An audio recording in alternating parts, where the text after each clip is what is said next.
Good morning, good afternoon, good evening, everyone, and welcome to the world's most exciting classroom. My name is Joe Grabowski, and I'll be your host for today. Big shout out to all the classrooms joining us. I know the timing's a little bit strange with daylight savings. It is 9 o'clock Eastern, and it is 1 p.m. in the UK. But in a couple weeks, once we hit April, things will be back to normal, 9 o'clock Eastern and 2 o'clock in the UK for the world's most exciting classroom. So I think the best way to start off is to find out where the Oosterschelde is right now. So let me share my screen and let's do a little bit of that. So here we go. We know that not so long ago we left Valparasio in Chile, and here we go making our way along some open water. And you can see a destination up there, Callao, in Peru. We are getting pretty darn close.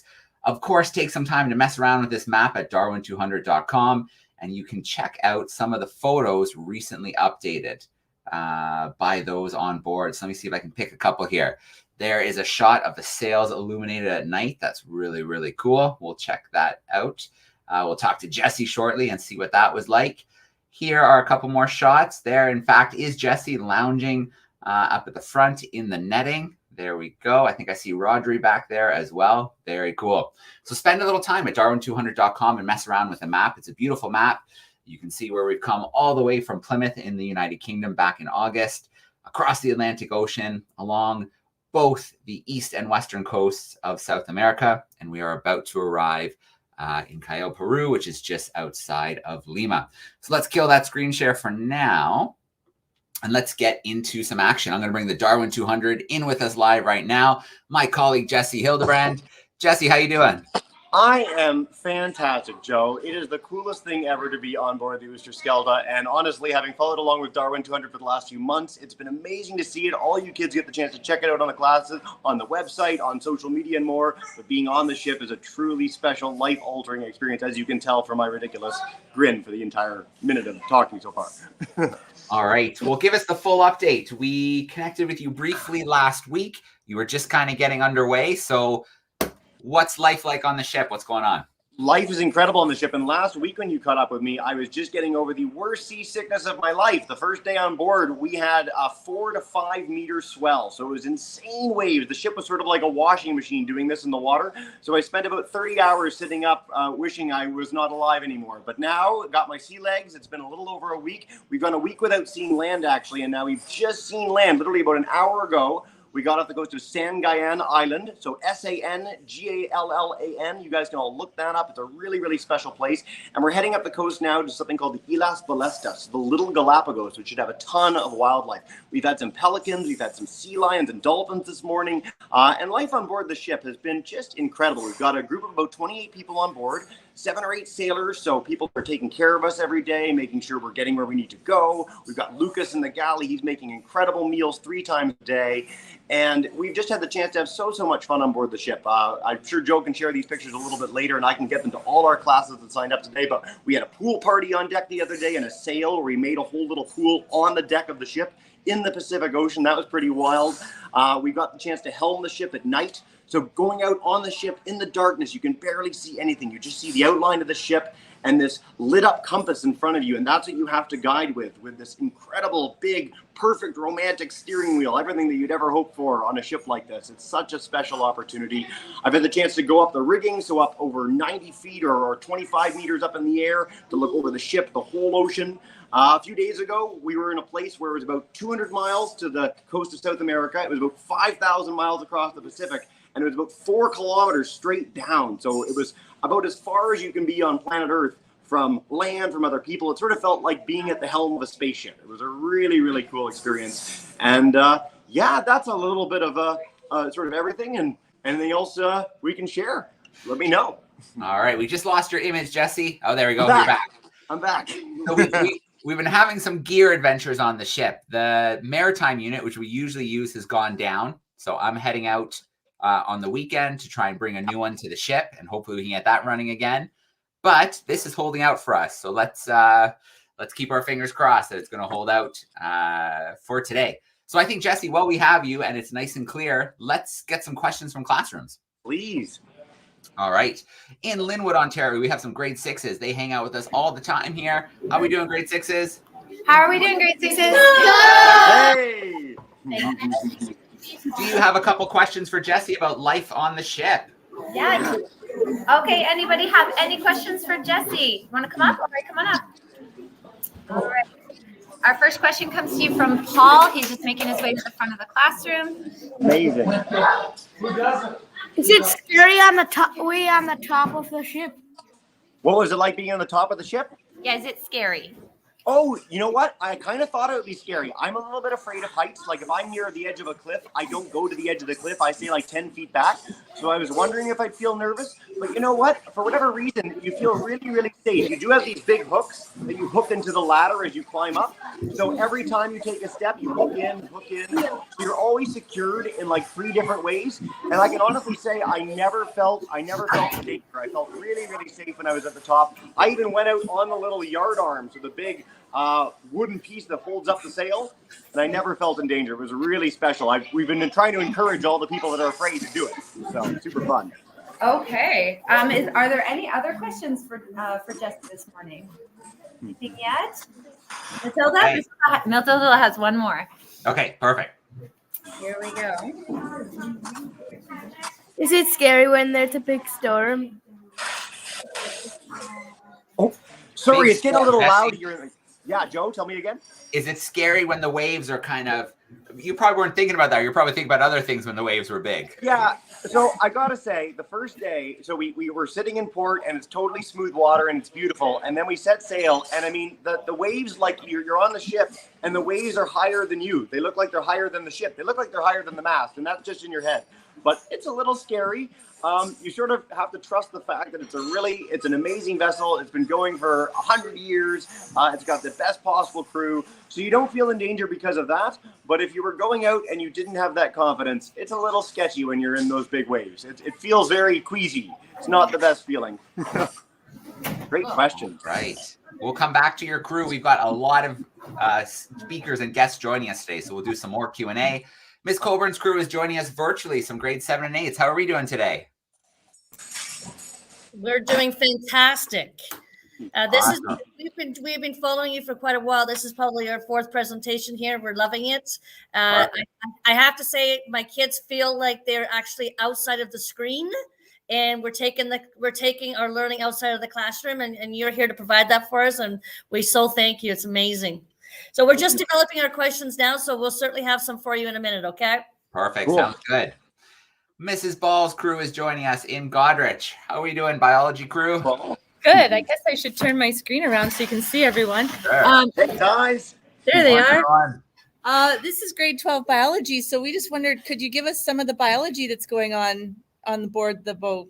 Yeah, so today has actually been our biggest day for wildlife and biodiversity in general, because we went off the coast. When we were getting on the ship, we took a little Zodiac, so a little dinghy boat, out to the big ship to get on. And while we were in that harbor, we saw some penguins, which is really cool. And we saw a really cool cormorant. So I know our Ontario classes, you guys will be familiar with cormorants. These ones had a really bright red beak and sort of crest over the eye, so they were really, really pretty. But then once we got out to sea, honestly, we've been so far from land, we've seen very little. We've seen a few seabirds every day. So as you're going along on the ship, you have these big, beautiful masked boobies that are sort of flying around the ship and doing circles. They're a gorgeous bird. We've got little shearwaters, petrels.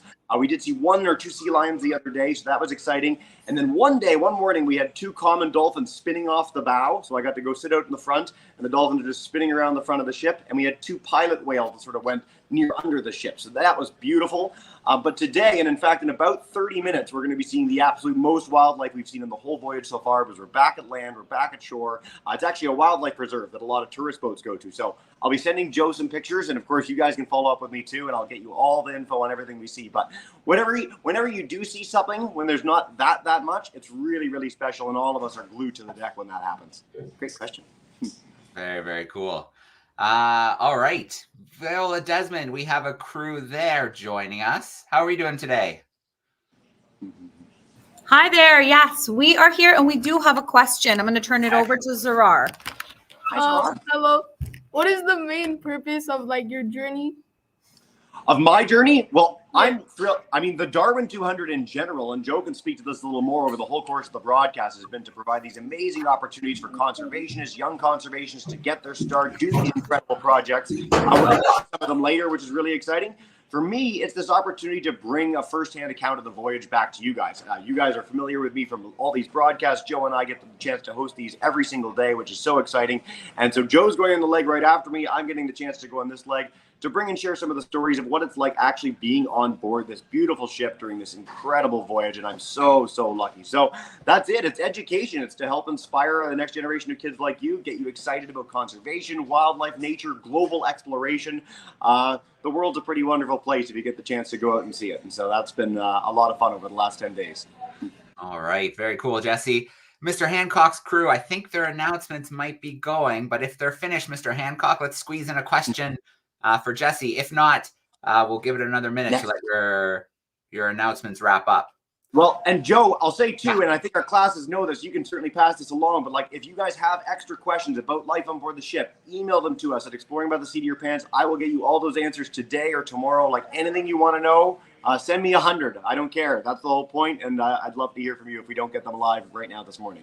Yeah, there's the email up there for the classrooms. It's just the initials, EBTSOYP at gmail.com. I think I see Mr. Hancock now. Let's bring him in. Awesome. We're back. Can you hear us? Can you hear us loud and clear? We're all good this time? Yep. Yeah. Awesome. We had a question actually the other day. I'm not sure if it was asked during the announcements, but what was it like when you couldn't see land in any direction? How were you feeling, Jesse? Like it honestly, I think I said in the intro, like it feels like being on a spaceship. It's one of the most surreal experiences I've ever had, especially at night. Like there's one thing during the day where you see the horizon in every direction, it's one thing, but at night you literally see the outline of the ship, maybe a vague horizon, and like the water 10 feet off the side of the vessel. And that's really special. And especially where we were, where it's so far from land. And so, I mean, you have the whole Pacific to your west for thousands and thousands of miles all the way to Asia and Australia. It's profound. It's a little surreal. It's a really special thing to have experienced. And the thought that we had so far beneath us too, as our captain put it, the closest land was straight down because it was 4 kilometers to the seafloor. But that's a really deep body of water, way deeper than anything we get, in Ontario where I grew up in the lakes. So yeah, I'm as you can tell, it's it's a very moving experience to be out on the ship like that, especially at night. Yeah. Thanks, everybody. Awesome. So Jesse, I know you've been really hoping for bioluminescence. Have you had any luck? Yes. So, okay. My all-time dream for the kids who don't know is when ships go through water in the ocean, they often kick up a trail of organisms that glow or shine or flicker with light in some fashion. And so, yeah, every single night without fail, if you go out on the back of the ship, the engine, when we've been running the engine, kicks up sort of a yellow trail through the water. And there's all these little flickers. So it's like shooting stars or twinkling starlight in the water behind the ship. It is absolutely mesmerizing. And then last night, just as a bonus to this, Joe, too, the captain mentioned if you shine a flashlight out the ship at night over the water, you'll see squid jumping all the time. And you do. They're everywhere, which is really, really cool. And I know I'm going off on a tangent here, but the one piece of wildlife I forgot to mention from Miss Ball's class, flying fish everywhere, all the time, every day. You're never not seeing flying fish. They're amazing. If you haven't heard of or seen flying fish, you should look up a picture or video right now. They are an incredible creature. So those things have been really, really extra special on board. All right. Very cool, Jesse. Now, before we let you go, I want to roll the dice. Actually, I've got, let's see. Okay. So quickly, Miss, our class from Dalewood would like to know, when you're sailing far from land, did you have any fears or any thoughts that went through your mind? No, I wondered that, honestly. Like I thought, okay, you're out of sight of land for a few days. Do you feel like you're in danger on the ship? Do you feel weird in any way? And honestly, you don't. Like, it's quite amazing how, having been someone, like the most I'd ever been on a ship of any kind is a few hours on the ferry to Newfoundland when I moved there a year and a half ago.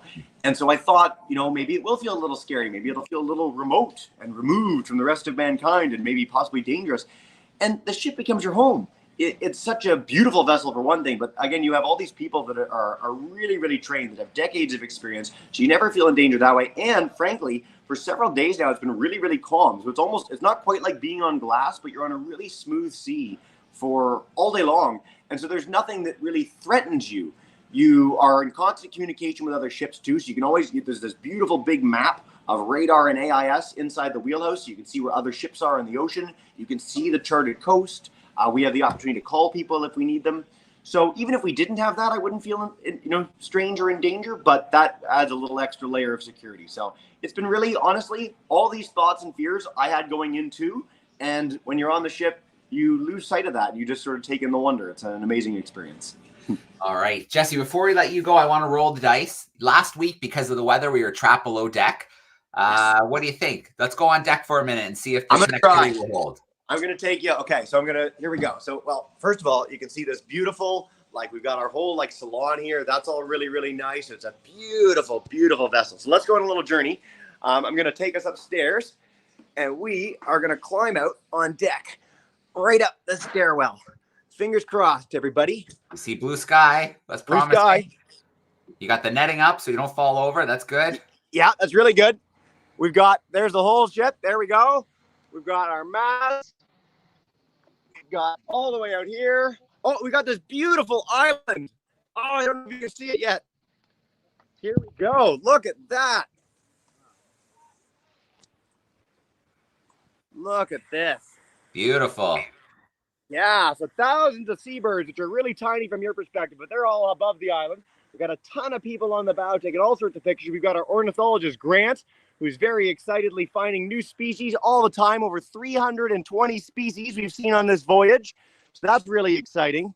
And we're going to be off this for the next half hour or so, just getting to explore and have just an amazing time. But as you can see outside of this island, our view for the last few days has been open ocean.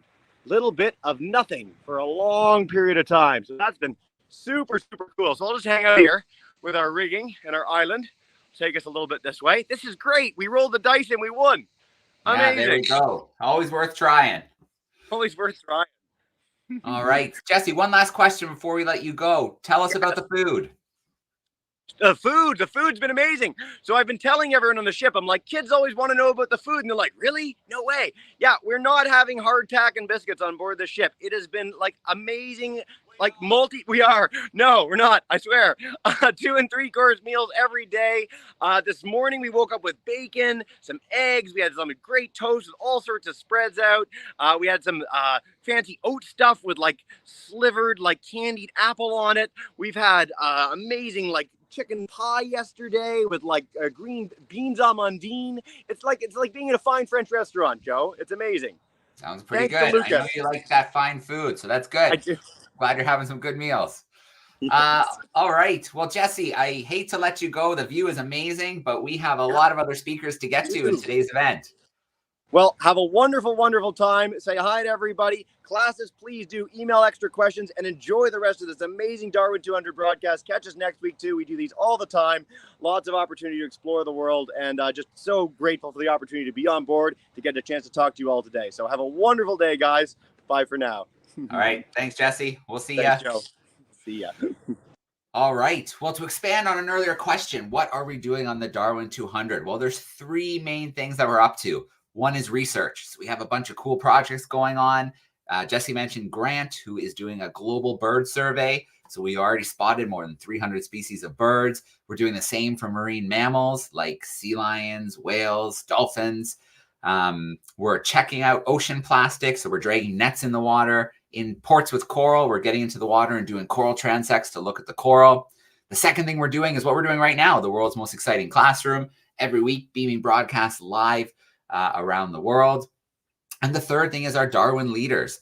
So every port we visit, we bring in a group of young Darwin leaders, those who have already shown interest in conservation and are trying to make a difference on our planet. They get to spend a week with a local conservation group, with a camera operator as well, to learn about the conservation projects from turtles to whales to dolphins to shorebirds to forests. And then they make incredible videos to share with the general public about what's going on. And we have Karinne Tennenbaum with us today, one of our Darwin leaders. I'm going to bring her in right now. Hey, Karinne, how are you? I'm good, Joe. Thank you so much for having me. Yeah, of course. Where are you beaming in from today? I'm beaming in from Ann Arbor, Michigan, actually, but I go to school in Yale University in New Haven, Connecticut, on the East Coast of the United States. All right, very cool. So tell us a bit about where you got to go and the project you were able to work on.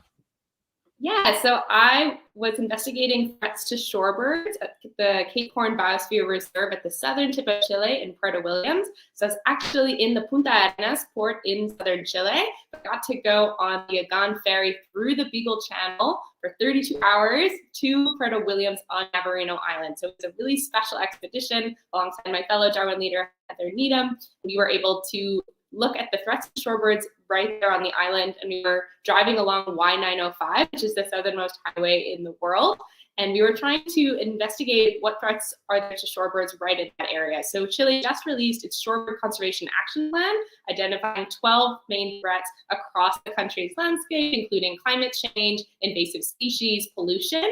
And so we were surveying areas along this highway, looking for these threats at the local level, trying to see if there were differences and how we can approach those threats now before they turn into real potential threats on the island. All right, very cool. So I wonder, we've talked to Darwin leaders from different places all over the world. They've all faced kind of different challenges in their projects. So what were some of the challenges you faced being out in the field with your team?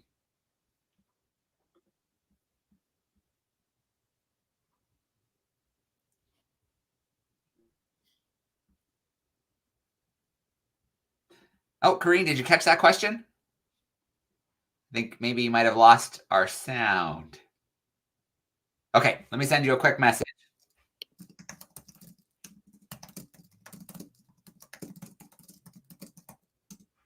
I'll just get you to try and exit and come back in, Karinne. I don't know if you can still hear, but I don't think Karinne can hear me. But good, Mr. Hancock's class saying you still got me, so that's good. So it must be something on Karinne's end. So if she sees my message, we'll get her to try and exit. There we go. She saw it. So we'll get her to come back in. We're going to play her little video. I see our next speaker has joined us backstage. So we're going to meet Ruth shortly. I'm really, really excited. I haven't seen her for a while, so I'm looking forward to catching up. Ruth, give me a thumbs up if you can hear and see okay from backstage. Yep, perfect. Perfect. Okay, we'll see you shortly. All right, we'll give Karinne a moment to come back and join us, and then we'll watch her first video that she created with the conservation team and her camera operator looking at the shorebirds in Punta Arenas in Chile. So we'll just give a moment to get her back in. Here she comes. Hey, Karinne, can you hear me now? Yes, are we back? Yeah, perfect. You lost the sound, but we got you now, so that's good. Great. It's just technology. What can you do? Okay, well, what do you think? Let's play the video and let's check out a little bit of the project. Sounds great. All right, so just bear with me for one moment. I'm going to kick the video up here on my screen, and then we will check it out. Here we go.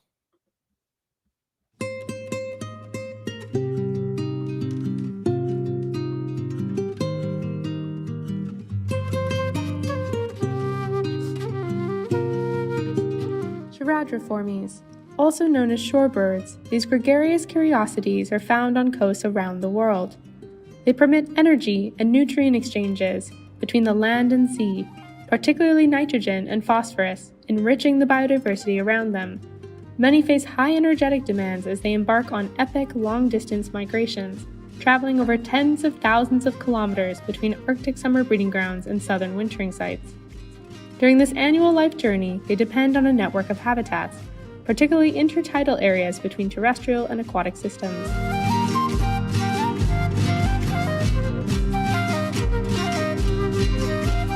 Chile is home to 49 species of shorebirds, approximately 40% of which are under some category of threat. The Cape Horn Biosphere Reserve, located at the southern tip of Chile, marks the end and joining point of the Pacific, Mid-Continent, and Atlantic flyways, major migratory routes for birds, extending from Alaska to Patagonia. It is one of the planet's last pristine environments, serving as a refuge for both migratory and resident shorebirds today.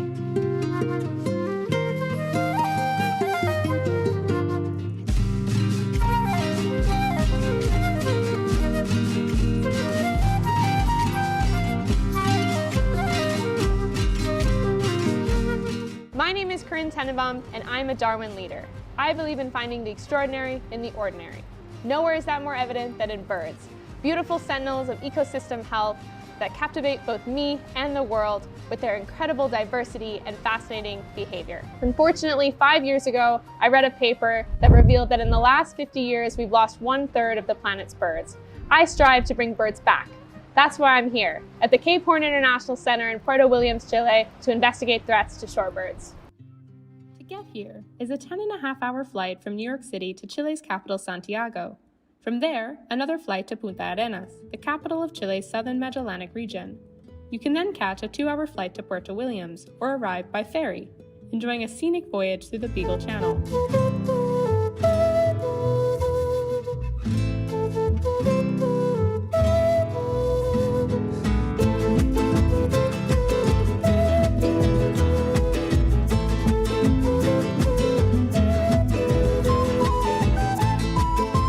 We're currently sailing in the Beagle Channel, so called because Darwin sailed here in 1834, nearly 200 years ago. He landed in Port Famine, at Puerto del Hambre, just south of Punta Arenas. It's a stark contrast to where we are now. We just passed La Isla Tierra del Fuego a couple hours ago, and as Darwin said, this is an irregular chains of hills, mottled with patches of snow, deep valleys of yellowish green, and arms of the sea intersecting with land in many directions. The strong wind, bitterly cold. 22 species of shorebirds can be found on the reserve's Navarino Island, nested within the Tierra del Fuego archipelago. However, the population and distribution of the birds here remains unknown. Chile is an incredibly important location for migratory shorebirds. Upwards of 80% of the population of Hudsonian godwits winter in Chiloé, in central Chile. Puerto Williams is a windy home to 2,000 residents, including the Yagan, the southernmost indigenous people on Earth. This is the southernmost town in the world, attracting great flocks of both tourists and shorebirds. In addition to their short breeding season, small clutch sizes, and high site fidelity, these vulnerable birds face an abundance of threats at their stopover sites, including human disturbance, pollution, and habitat fragmentation. As a result, much like the rest of the world's avian life, shorebirds have faced significant population losses in the last 40 years, with many species experiencing declines as great as 50%.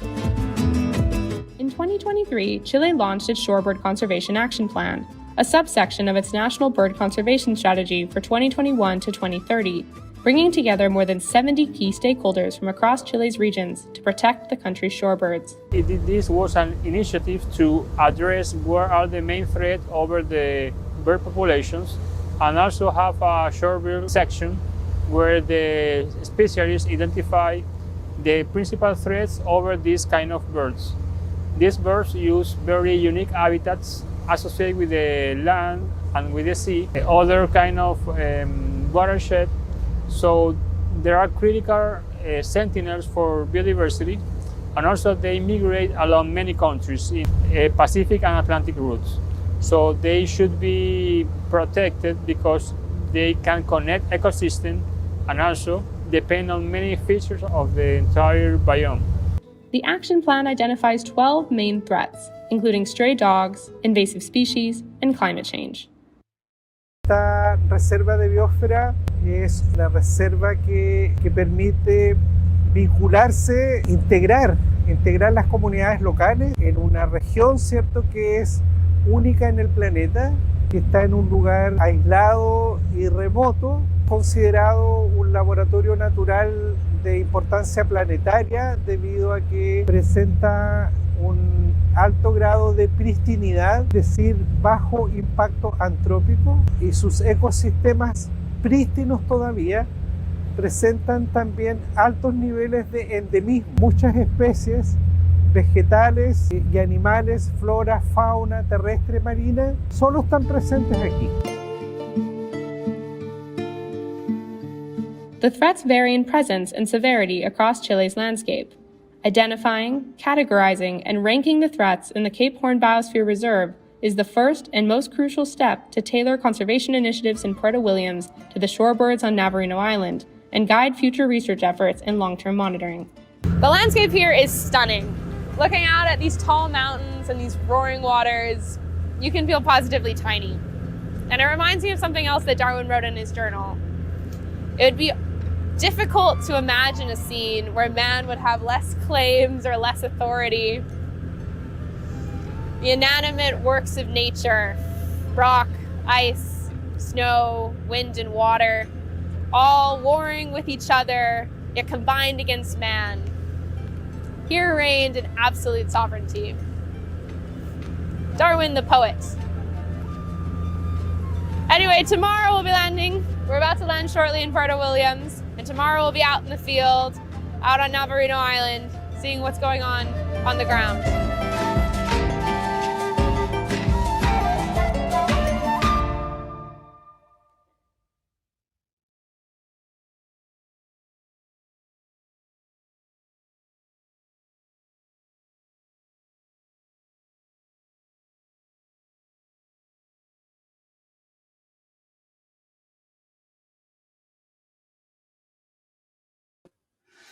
All right, let's bring Karinne back in. Wow, Karinne, that landscape, that part of the world is absolutely stunning. It's just beautiful. Yes, totally. It was a pleasure to be there. I enjoyed all 10 days when I was there in January. Yeah, I can imagine. So what we're going to do, Karinne, is I'm going to visit a few of our classrooms and we'll see if they have any questions about your time in Chile, about the shorebirds. So we'll just visit each classroom quickly just to see if they have a question for you. So let's start off. Let's mix up the order a little bit this time. Let's go to Miss Coburn's crew. They're joining us virtually. Miss Coburn's crew, do you have a question for us? Hi, Karinne. Yeah, we're in the process of doing our data management. So we hear that you're researching, and we're just wondering what are some formats that you use to collect all your data? Yes, that is an excellent question. So as you saw partially in the video, we're recording all of that by hand, actually. So I had data sheets that I made where we're recording the time, the weather, where we are. We're also using a GPS device. So we're dropping GPS points and looking at how far we've gone along the highway between those different areas. And we have a field guide. So we're using a field guide to help us record the species that we see. So we're doing this in a form of manual data recording itself. But then afterwards, we were able to use Excel and use data analysis spreadsheets so that we were able to calculate how many of the threats we saw along the way, where we found them. Wonderful. Wow. It's nice to see that you're using technology as integrating it, right? And it's not the main star, right? Yeah. You're the main star, right? Your eyes, right? I keep telling my kids, it's what you see, right? Thank you, Karinne. I really appreciate that. Thank you so much. Good luck with your data collection, Ms. Coburn's crew. Mr. Hancock's class, do you have a question for Karinne? Definitely. While we were watching the video, a few students really perked up when they said one of the threats was stray dogs. How are they affecting the birds?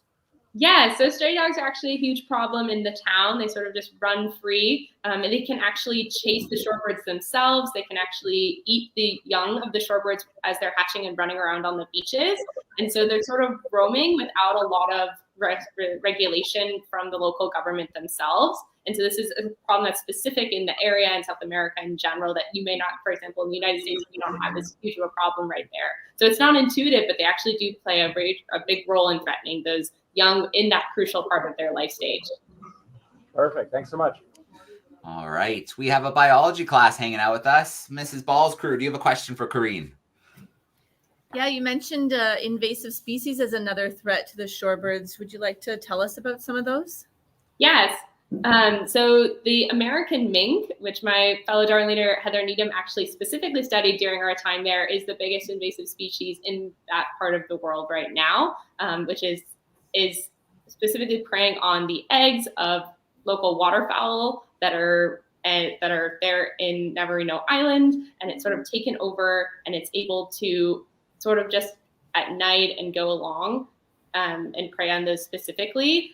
When I was there, I didn't actually was able to see any of the invasive mink, which is why we rely on a lot of photography and local tourists that submit videos to the local government while we're there to track those. And so it just needs a lot more investigation on it. But the American mink is the main one that they're investigating in Navarino Island. But a great question. Thank you. All right. And we have to visit our grade sixes. Grade sixes, do you have a question there for us? Oh, we sure do. Excellent. What is your favorite animal and have you seen it? That is an excellent question. So my favorite animal is birds for sure. And while I was down there, I was able to see the Magellanic penguins. So this was in Punta Arenas. We were able to go to a colony, and that was a really amazing time. I love all birds though, so I loved also seeing the black-browed albatross while we were on the Agan ferry sailing through the Beagle Channel. So those are really, really cool, and I encourage you to look them up. Very nice. All right. Can we do Thank one you, more? grade sixes. Oh, okay. Do you want to squeeze one more in? If that's okay. Yeah, okay, go ahead. Why not? Where is your favorite place to be? Wow. That's an excellent question. I love to just be outside, just keep exploring. I loved being in Puerto Williams and Punta Arenas, but even here in my hometown of Ann Arbor, Michigan, there's a lot of nature areas, and just going out with friends or family to see local wildlife, spot birds, anywhere can be my favorite place, but just being able to experience the wonderful world around us. All right. Thank you, grade sixes. And Karinne, thank you. It looks like you had an amazing time.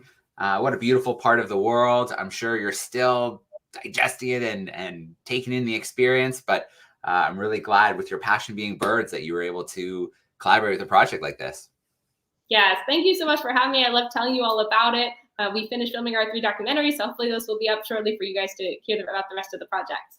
All right, excellent. Well, enjoy the rest of your day there in Michigan, and thank you so much for being with us today. Thank you so much. Have a great day, everyone, and keep enjoying the live stream. All right, thank you. So we are going to move right along. We're going to run long because that's just what we do here. We jam so much into the world's most exciting classroom.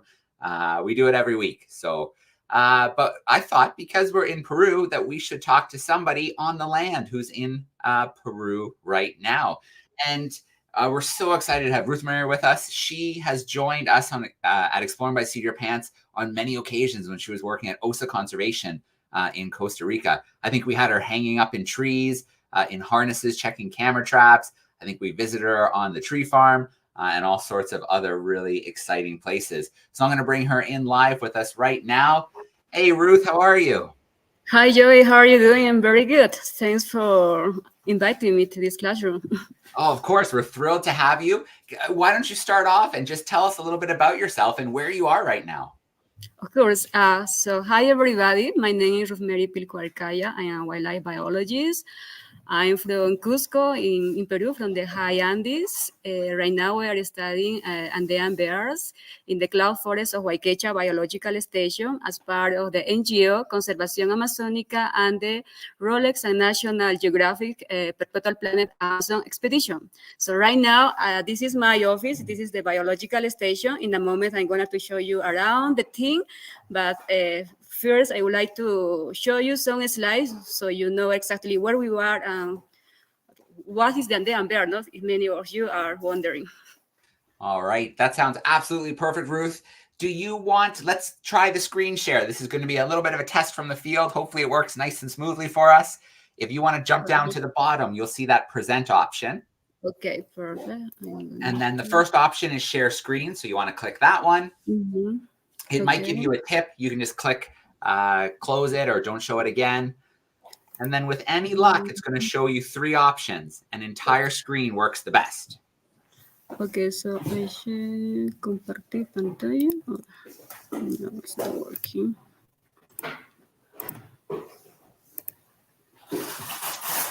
Did it show you, when you click the share screen, Ruth, did it show you the 3 options? Yes. Okay, so when you click entire screen, it's a little bit strange. There's a picture of your screen. You have to click on it first, and then the share button will light up. Okay. It's a little bit different than your normal share.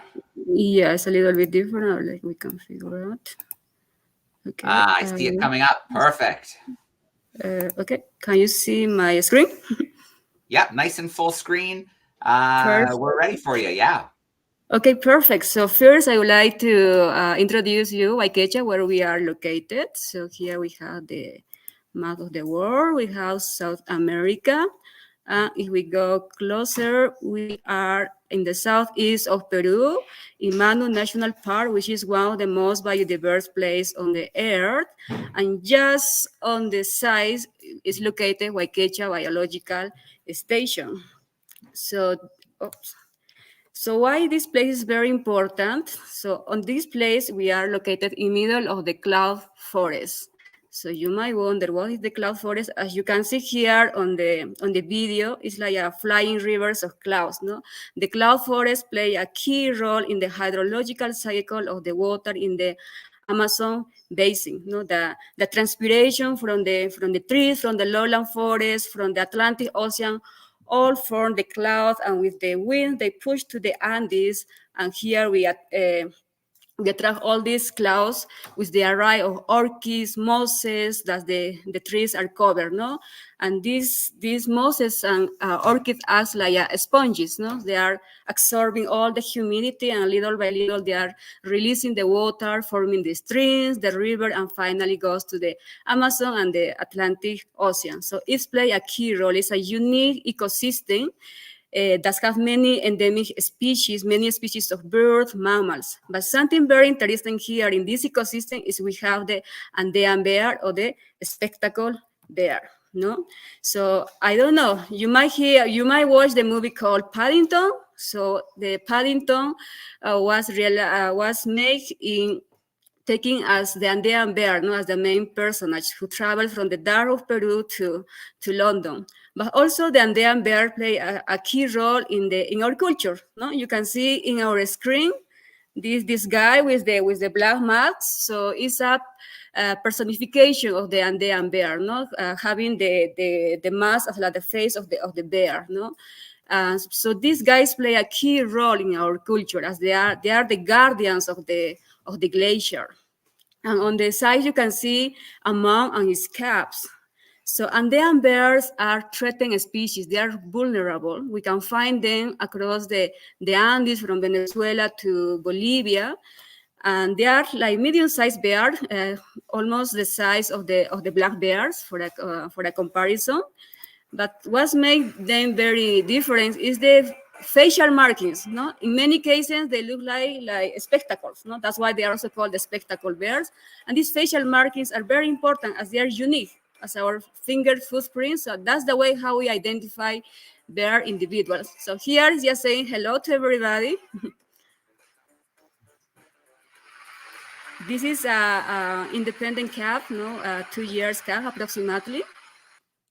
So these are the Andean bears, no? But to do our research here, we want to understand the secret life of these bears, no? What they are eating, how they're moving, where they spend most of their time. So we have to do expedition, and that's why we are here. So we are very dynamic team made up of national and international students, researchers. We have volunteers from around the world, interns, but the most importantly is that we work with local people, with local communities, that they join us in our expedition. And also here, an important part of the team is Ukuku, our dog, no, who is helping us on the finding bear escapes. No? She's also a very important part of our team.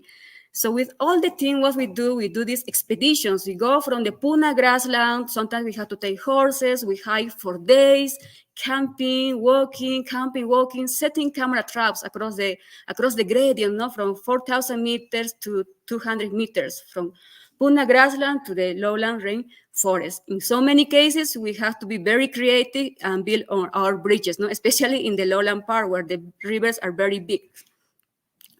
So thanks to these expeditions, we were able to identify about 45 different bear individuals. No? As you can see on the screen, the facial markings are very different for all of them. So that helps us to identify the bears. And something I really like about the bears, they are almost like humans. No? They have the same, they have this personality as us. Some of them are grumpy bears, some of them are like very shy bears, some of them are very happy, no? Some of them just go to the cameras and take down all the cameras, they move the cameras, some of them play with the cameras, so they are very similar to us, no?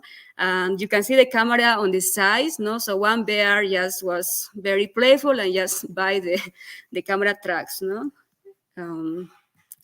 But not only that, so with the camera traps, we can understand how the bears are using the different habitat, no? Do they like to spend more time in the cloud forest, in the lowland rainforest? So that's the camera traps going to help to answer this question, no? But we also want to know what they are eating, what's the main food for them. So could you imagine being in the cloud forest or in the grassland finding a bear scat, a bear poo is very hard. So what we do is we have ukuku. Ukuku, I rescue from a shelter and I start training her. So ukuku now is very important part of the team. She helped us to find bear scat. And you can see here Norma, she's collecting some bear scat for analysis. So if you are wondering what are these berries on the picture, this is a bear poo. As the bears are carnivorous, they don't digest very well the fruits. That's why they're almost entire. And on the right side, you can see the same bear poo, but look up. There are some seedlings. So bears are very, very important seed dispersers. They can disperse over 150 different tree species. Could you imagine that? And also very interesting thing about the bear is they can move freely from forest to the grassland habitat, helping the trees to survive. But what we are trying to do also is to understand in a fine detail how the bears are moving. We are using this technology with telemetry, where we are using satellite collars, as you can see on the picture. So we have a team of wildlife vets, local people, our team, where we capture these bears and we place these satellite collars. And thanks to these collars, we start understanding how the bears are moving. You can see on the left side is Sunju, who is moving very close to Wayqecha. Sometimes they do these long explorations, but they have places where they spend most of their time. They have it's like their home. They have the sleeping place. They have a good food to eat. On the right side, you can see Ruru, another bear, but he's more adventurous bear. And here I would like to highlight is the importance of bears, and also the importance to work with the government, with the community, because the bears, as many other wildlife species, they don't know about political boundaries. So what Ruru's been doing, he's been spending time inside Mano National Park, on 2 private conservation area, 1 regional conservation area, and 5 communities. So it's incredible this bear how it's moving. So that's why the importance of having connectivity, having corridors, having biological and climate corridors. So that's something I want to share you.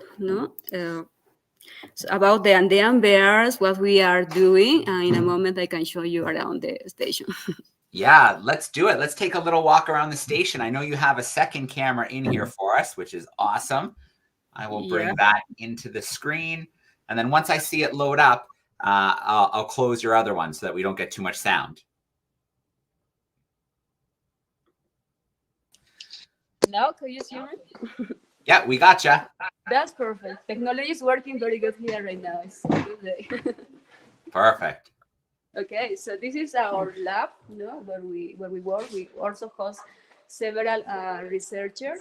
So I would like to introduce now the team. So here we have Mark. Hello, my name's Mark Thomas. I'm the outreach coordinator here at Wayqecha, and more importantly, this is a cuckoo, the working conservation dog, part of the diet monitoring program. Thank you, Mark. So what you're doing? So here I'm just looking at a map of some so as mentioned, we put some collars on some of the bears. So here I'm just looking at some of the maps, so looking at where they spend most of their time to kind of understand a little bit more about the importance of the area. And so you can see here, this is Wayqecha, and then you can see where the bears spend most of their time. So. Thank you, Mark. So here we have Elias. Hola, Elias. Hi, my name is Elias. Is support and monitoring camera trap. Is the high we can see marking behaving from Indian bear. So what Elias is doing, he's checking camera traps. It's a particular behavior that bears do is they have marking trees, so they have their favorite tree, and different bear individuals will go to the same spot, to the same tree, and do a marking behavior where either they scratch the back or the chest, and they might leave some smell, and another bear will go to the same tree and do the same behavior. So we are trying to understand why are they doing that, why they choose this specific tree, things like that. So we go moving further. We have here Norma. Hola, Norma. Hello, my name is Norma. I am Botanics Project Coordinator In this moment, I check in the species. This is an important species in the diet bird. So here you can see maybe a pile of newspapers. So those are all data. So as we've been doing is we've been collecting plant samples from the forest, and we then dry up, no, like here. So we then identify the species, and then we place these samples on the herbarium. So other researchers can also identify the species. So that's very important part of our job. Like here, no, these are the bromeliads. They are from the pineapple family, and they are the main important food source for the bears, no. So, but they don't eat the fruit. What they eat are the leaves, no. So what they do is they chew the base of the leaves. It's very tasty. I tried. But here also Norma is showing us the bear scalp. So this is from the bromelia. So as I was saying in the beginning, no, Ukuku helped us to find the bear scalp. So we bring back then to the lab and we identify the species. No? So it's a whole process. No? So that's what the team is doing here. Here we have Alessia. Hi, Alessia. Hi, my name is Alexia. I am a wildlife veterinarian at Wayqecha Biological Station. And here we are studying Indian bear reproduction. We are working with males. And with this, we can know more about the morphology of the spermatozoa. And here we can see like the motility, la concentration, and progressive too. Excellent, thank you, Alessia. No?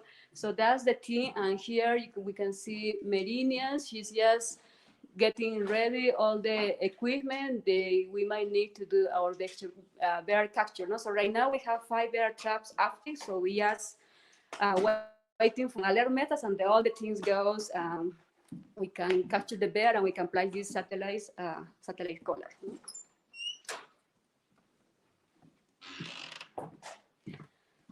So we keep moving. We have here part of the team while they are hiding. So I'm just going to take you to the forest. So our station is located in the middle of the cloud forest. As I say, right now we're still on the rainy season, so we have some rains.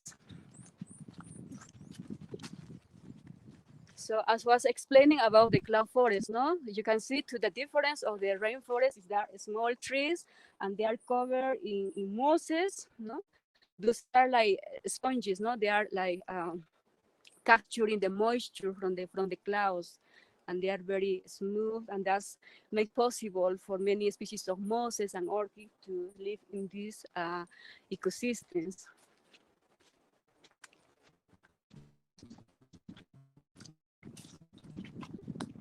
So right now, so I like this view here, so you can see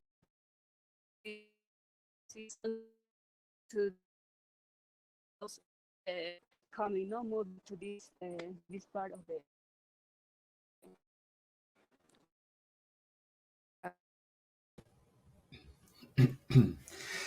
All right, Ruth Marie, I don't know if you can still hear me, but I think we might have lost. Oh, there, you're back. We lost you for a second.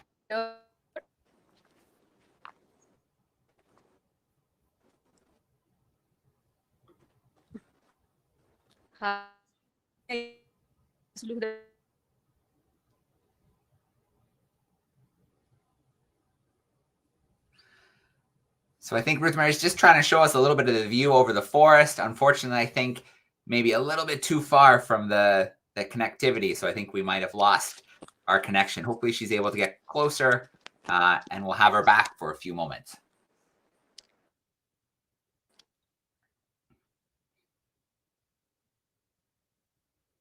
All right, the spinning wheel, that's usually a good sign. It means the phone's trying to reconnect. There we go. Okay, I'm back. We gotcha. Perfect.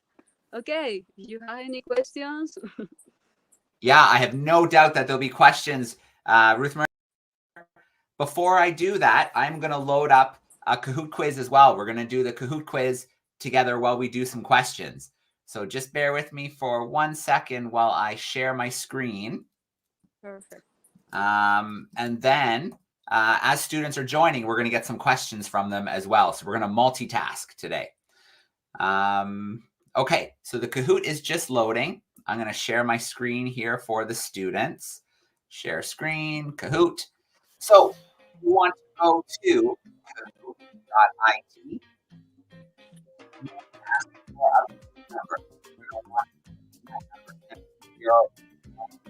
Three. So while students start to join us, I'm going to grab some questions from our classes. We'll start off with our Linwood grade 6s. Oh. Come on in, guys. We need to ask our questions. Who's got a question ready? They're ready for us. Anyone? Did you put that? I did write your question, Elizabeth, but why don't you come up and ask it? Yeah, we like to hear the voices. Okay. What animals are in the cloud forest? Which animals? Yes, we have the spectacle bear or the Andean bear. We have the foxes. We have the pumas. We have the small cat, the Andean cat. It's a very tiny cat. We have the monkeys, like the woolly monkey, and many species of birds. All right. Very cool. Thank you, grade 6s. I'm going to grab another class here. Let's see if Mr. Hancock's crew has a question for us. Definitely. We wanted to know more about the conservation dog and what they do and how they help out. Yeah, Ukuku. So what Ukuku does is she goes out with the team and she goes and try to find bear poop. And so we train her on the way that when she finds it, she sits. So we know that she found something, and then she receives a reward. Perfect. All right, very cool. Mrs. Ball's biology class. Do you have a question for Ruth at the biological station? Yeah, how do you identify the species in the scat that you find? Yeah, so we use microscopes. So we take a little bit of sample of the bear poop and try to identify through the seeds. So we have to go through the seeds. We are building also a library. We have books, guides, and then try to identify the seeds or the plant tissues. No, it's a bit complicated, but now we are trying to also use molecular, genetic, more advanced technology. So we are going to send our bear poop for molecular analysis. No, that will give more on detail what's actually the bears eating. All right. Thank you, Miss Ball's crew. And we have to visit Miss Colburn's virtual class, 7 and 8s. Do you have a question for us? Yeah, you introduced us to so many people that you're working with. We were just wondering, when you have your time off or you have your holidays, how do you get caught up on everything? Yeah, it's a good question. So pretty much the biological station is our house. We spend almost 3 weeks every month here. So it's a bit complicated. No, we don't really have holidays or time off. We are always checking things. We are like, when we have the bears with the collars, the good thing is we see on the phone. No, where is the bear? So I always checking the bear on the phone, what is he's doing, where is he? So yeah, wow. It's a bit complicated. But what we do here is we have our Saturday night fun, so where the team gather together and we do some fun activities, no? Excellent. You need to have some fun, right? Thank you very much. Yeah. We really enjoyed our time. Thank you. All right. Well, I think we're ready to play some Kahoot. I'm going to take it down for just a second. Ruth Marie, you're welcome to stay while the students play Kahoot, but if you need to get back to work, that's okay as well. Thank you so much for taking us to the field station, for introducing us to the amazing work you do with the Andean bears. And it was so nice to see your team and to see a little bit of the cloud forest today. Excellent. Thank you, Joey. Thank you, everybody. Have a good time. And remember, we need to take care of nature. If you have any park nearby, any forest, go for it, have a walk. Try to know your local flora, the plants that you have, the animals that you have. And you have some time, visit us here at Wayqecha in the Cloud Forest in Manu National Park. Bye-bye. All right, thank you. Okay, very, very cool. Let's play some Kahoot. Here we go. Students are just still 1 or 2 trickling in, but we better get it going because we still have to do our experiments before we wrap up today, which I'll try and do nice and quickly so that we can wrap up not too late today. So here we go. We're going to jump into our quiz. I have 4 questions for you today, a little bit about shorebirds and a little bit about the forest. So our first question, how many species of shorebirds are found in Chile? Did Karinne tell us 10, 49, 66, or 78? I know that feels like a long time ago because we've had 3 different beam-ins around the world, but was it 10? Was it 49? Was it 66? Or 78 species of shorebirds in Chile?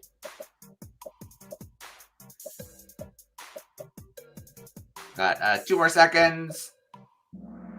Oh, well done, crew. It is 49 species. Very, very good. The snowy kitten is in first place, and we will go to our next question. A true and false coming your way. Shorebirds transfer nutrients between land and the ocean. Is that true or is that false? That shorebirds transfer nutrients between land and the ocean. True or false? You have a few more seconds to lock in an answer there. True or false that shorebirds are transferring nutrients between land and the ocean? It is absolutely true. That puts the awesome bison in first place. Let's go to our next question. It is another multiple choice. What kind of forest is Ruth Mary in? So they're doing their work. Is it a temperate forest? Is it a dry forest? Is it a cloud forest? Or is it the lowland forest? So what forest type? We were just at that beautiful biological station, field station in Peru. What kind of forest was it? Temperate, dry, cloud, or a lowland forest? You have a few more seconds to lock in your answer, and then we'll go to our final question for today.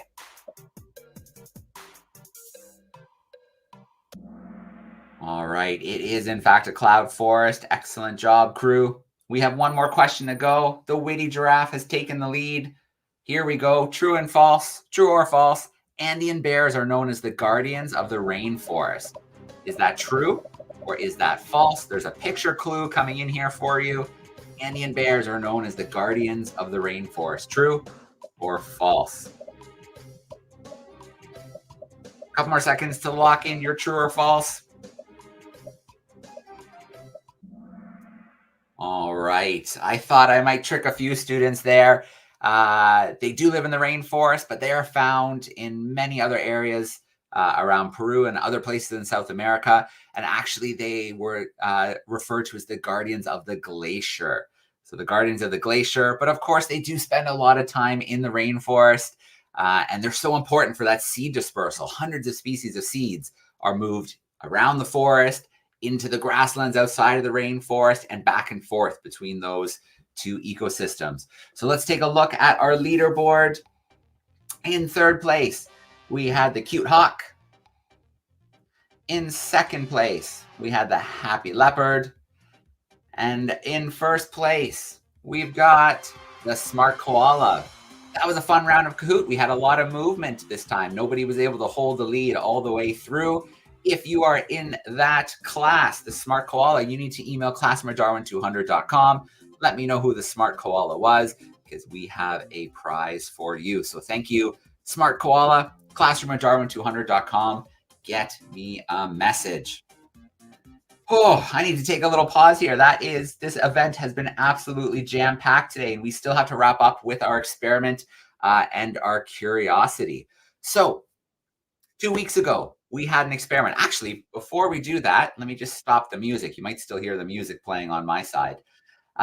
We have not been able to connect with expedition leader Stuart McPherson for a while because he has been bouncing around in the field, in the Falklands, in Chile, making trips to Australia, back in the UK. There's a lot going on with the Darwin 200 that's been keeping him busy. But joining us from the Darwin studio, we do have Stuart with us today. Hey, Stuart. Hello, Joe. It's lovely to speak to you. How are you? Yeah, good. It is great to have you with us. It's been a while since we've been able to catch you at the right time to get you into the studio. It has been a little while, hasn't it? I guess when I was on the ship sailing from Punta Arenas would be the last time, I think. Yeah, we had you on the ship going through the fjords of Chile with your son, Louis, which was so cool. How was that? I imagine you guys had a blast. It was absolutely incredible. It's such an amazing adventure being on the ship. And yeah, we hope you guys all are going to join us as we get to the Galapagos. We've got the highlights of the entire 2-year voyage coming up in a few weeks' time, with some amazing experiments and projects and activities planned for the whole week while we're in the Galapagos. I can't wait. We're going to broadcast live every day during the middle week from the field. it should be pretty wild. It should be pretty special. Absolutely right. But for now, though, we've got some pretty good experiments over the next few weeks for you guys to take part in. Well done for everyone that sent in their results so far through past experiments. We've got 3 crystal experiments. These jars here, you'll see in the next week or two. We're doing different experiments with baking soda today, and potassium permanganate to make purple crystals, and copper sulfate to make bright blue ones. So we've got some pretty cool crystal experiments coming up, some bioluminescence projects as well. So we really hope you'll take part in the experiments that we run from here, the Darwin studio. All right, excellent. No more experiments, at least for a little while, from my office or my kitchen. We're going to have a few from the Darwin studio, which is going to be great. It is such a great setup. We're glad to have you back there, Stu. Oh, thank you. It's lovely to be back. All right. Well, Stu, you're welcome to stick around if you want. I am going to tuck you backstage temporarily because we need to catch up and wrap up with some experiments. So first of all, we need to catch up on the experiment from 2 weeks ago. I'm going to share my screen and we'll talk through it together. It should only take us a couple minutes. I want to make sure I pick the right one because one of them is a little bit longer than the other. There it is. Okay, so let's talk about that experiment. Then I added, I'm going to mute my volume as well because I can talk about it here. So this was a 2-parter. We started with cold water and warm water. We had the ice in the water for the one, and we boiled some water in the kettle, and we watched how the dye dispersed in the water. We watched it very slowly move through the cold. You can see it's dropping down slowly and spreading in the water very, very slowly. Then we watched the hot, and we saw it moved much, much quicker through that warm, that hot water. And so the reason that's happening is the way the molecules are moving, and it's different between the 2 jars. In the first jar, it's very, very cold, so the molecules slow down. They're not bumping against each other as much. They're not moving around as much. So you saw how slowly the dye dispersed in the cold water. In the hot water, it's a very, very, very different situation. The molecules are moving around like crazy. They're bumping against each other and generating heat. So when we put the dye in here, immediately we had it spread through the whole container. Then I got a little daring for part 2, and I put the 2 jars on top of each other with the help of a little piece of cardboard. And with the warm jar on top, what we noticed was there wasn't a lot of mixing. And that's because even though they're both water, their weights are a little bit different. The cold water is much denser and heavier, so it sinks to the bottom. And that warm water kind of sits on top. But then when I did a flip very carefully in my kitchen, we had a very, very different result, with the cold water on top being a little denser, a little heavier. Immediately, we had those colors change to purple. There was an immediate mix of the warm and the cold water. So you can see the difference here. And now we're going to do that little flip, and we will see that immediate change. There we go. Immediately purple, everything mixed. The cooler water was able to sink and mix with that warmer water. So that was a 2-parter experiment that we had. A lot of fun to do. A little bit risky in the kitchen. Could have been a bit of a watery dye mess, but everything worked out. Sometimes science works beautifully. Sometimes science gets messy. So to finish up, I want to share our newest experiment live from the Darwin Lab. Let me share the video file. Let's take a look at our experiment.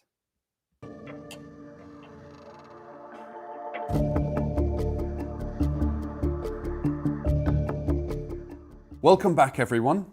Today's experiment focuses on growing your very own crystals using baking soda.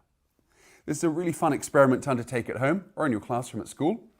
You need some baking soda, about 1/4 cup or so will do, some hot water from a kettle, 2 jam jars, and a piece of string about 30 centimeters long with 2 paper clips tied to each end. And recommended is some food coloring, which you can use to make different colored crystals. The first step in this experiment is to fill up a beaker or cup with boiling water. Obviously do so under the supervision and care of a responsible adult, parent or teacher. Try and fill your cup, your beaker, up to about 500-ish milliliters, like I'm doing here. And then you have to add the baking soda. It's very important that you make a saturated solution. That means you put in as much baking soda as possible until no more will dissolve. At that point, the solution is saturated. So do so little by little at a time and give it a good stir. Baking soda often fizzes, so be a little bit careful as you put it in. Just mix it in as you go.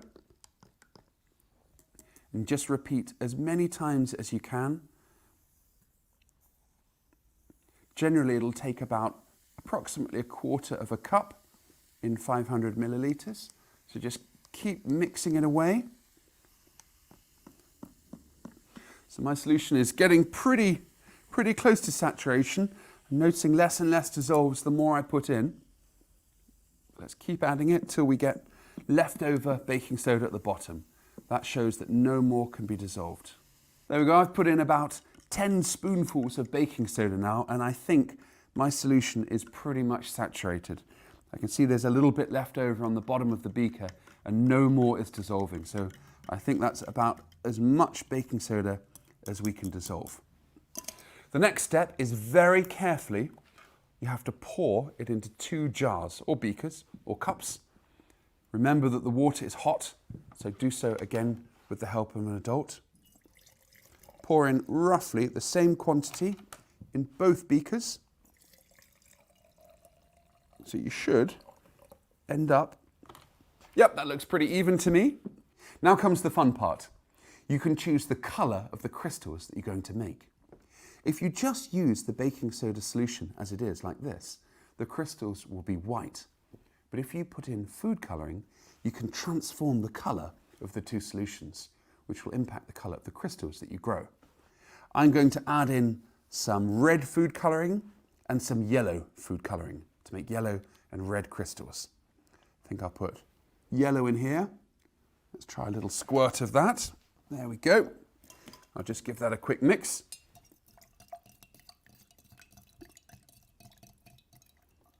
And in this one, I'm going to put in some red food colouring.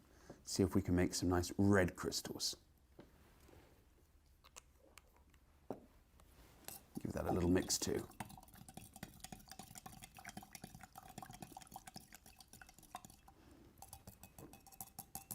You're then ready to put your 2 solutions on an even surface where the water will evaporate away. A windowsill is absolutely perfect for this. So place them there. Then add your piece of string with the 2 paper clips. You can just tie the paper clips to each side. Roughly 30 centimeters or so would be good.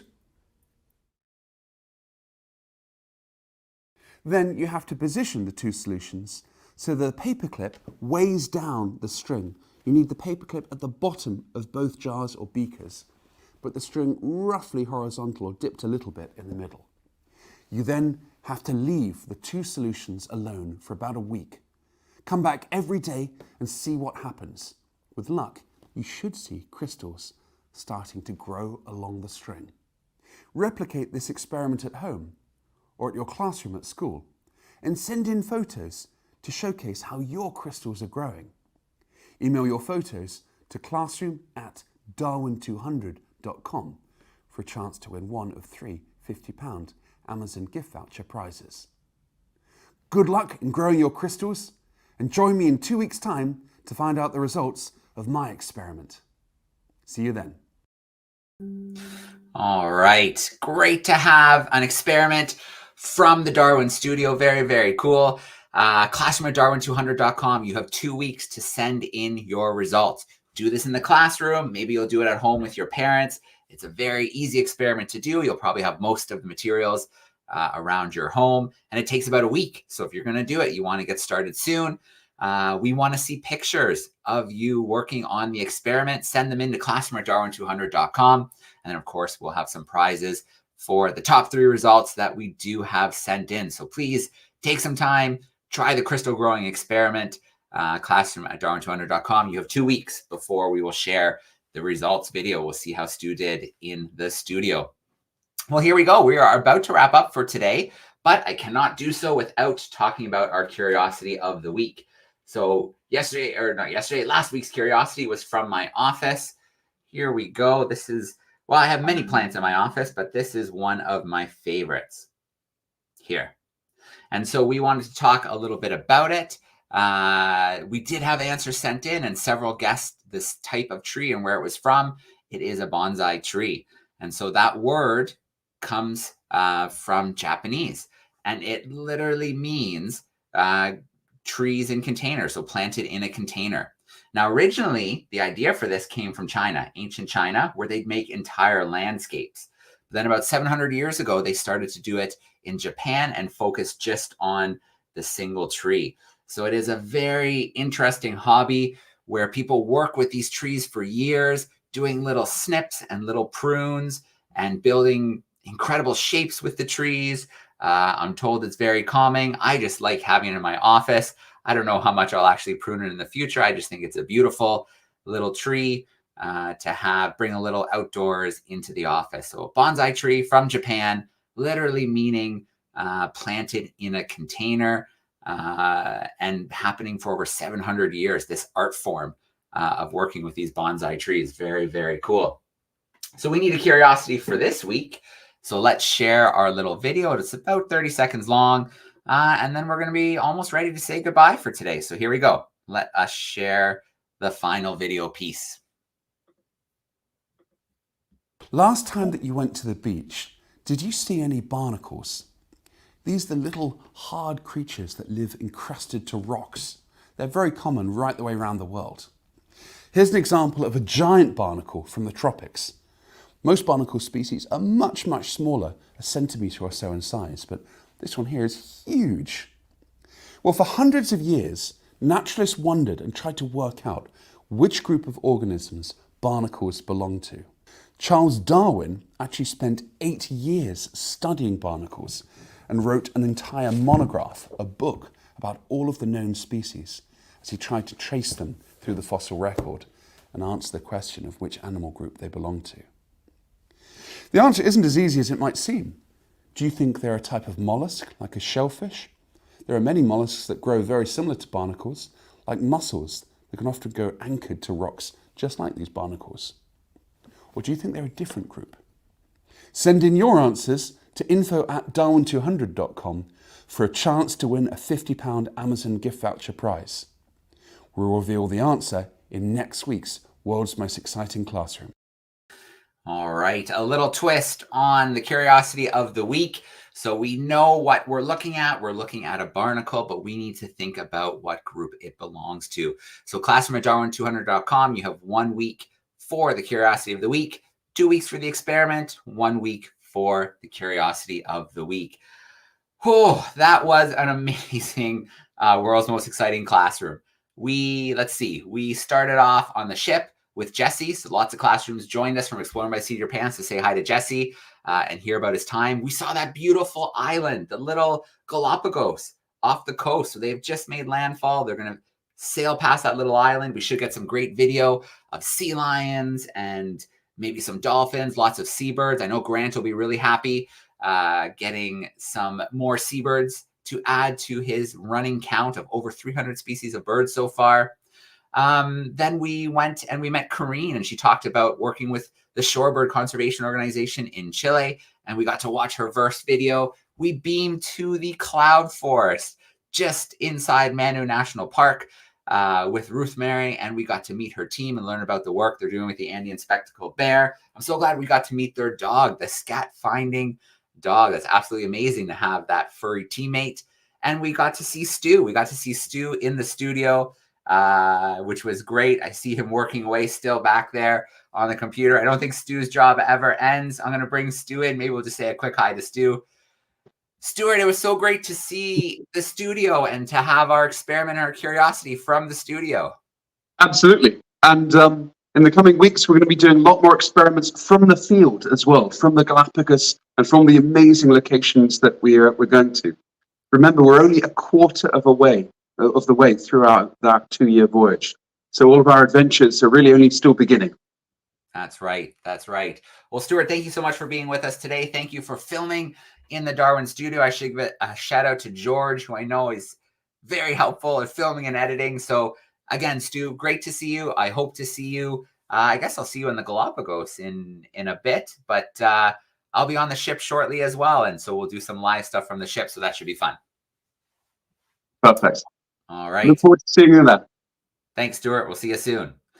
Now, as we always end up, we have to give a huge shout out to our sponsors, to our partners. Without them, none of this would be possible. We wouldn't be sailing the beautiful Oosterschelde around the world. We wouldn't be having these world's most exciting classrooms. So let's wrap up today. Thank you, everyone, for being with us. I see lots of classrooms were able to stick around a little bit extra today.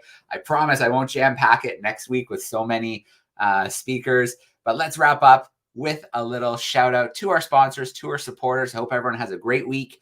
And we'll see you again soon at the world's most exciting classroom.